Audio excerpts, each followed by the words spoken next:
श्रीराम जय जय राम. नमस्कार.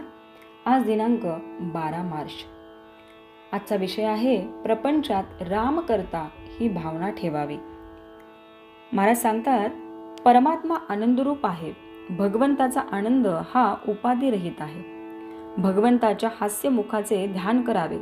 प्रत्येक गोष्टीत मनुष्य आनंद पाहत असतो. उकाड्यात वारा आला त्याला वाटते बरे झाले. पाऊस आला की त्याला वाटते आता गारवा येईल. कोणत्याही तऱ्हेने काय मनुष्य आनंद साठवू पाहत असतो. मनुष्याला भूक लागेल तेव्हा तो जर अन्न खाईल तर त्याचे पोट भरेल आणि त्यापासून त्याला आनंद होईल. परंतु त्याने विष खाल्ले तर त्याने आनंद न होता मरण मात्र येईल. तसे आपले होते. आपण विषयातून आनंद घेऊ पाहतो आणि तो बाधक होतो. एखाद्या रोग्याला जर जंत झाले आणि त्याला जर खूप खायला घातले तर ते शरीराला पोषक न होता जंतच वाढतात.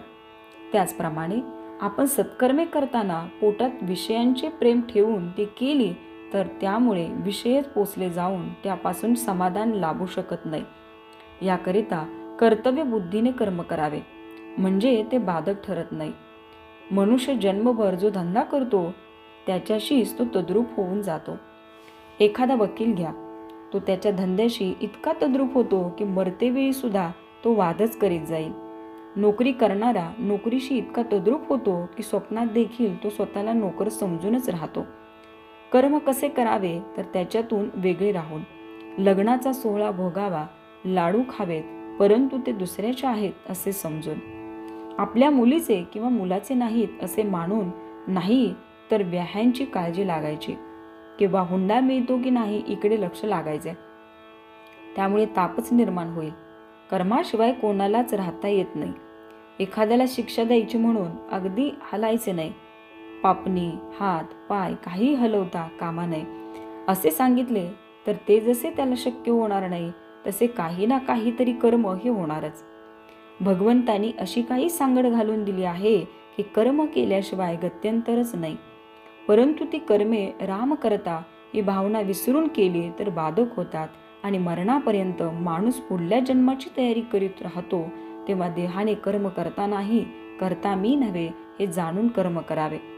आपल्याला कर्म केल्याशिवाय करमत नाही, पण आपण फळाची आशा उगीचच करीत असतो. आपण फळाची आशा सोडून कर्म करू लागतो की ते कर्म करीत असतानाच समाधानाची प्राप्ती होते. आपण फळाची आशा सोडून कर्म करू लागलो की ते कर्म करीत असताना समाधान प्राप्त होते. तात्पर्य, प्रपंचात सर्वाकरता सर्व करावे, पण मनात मात्र मी रामाचा आहे ही अखंड आठवण ठेवावे, म्हणजेच त्याच्या नामात राहावे. श्रीराम जय जय राम.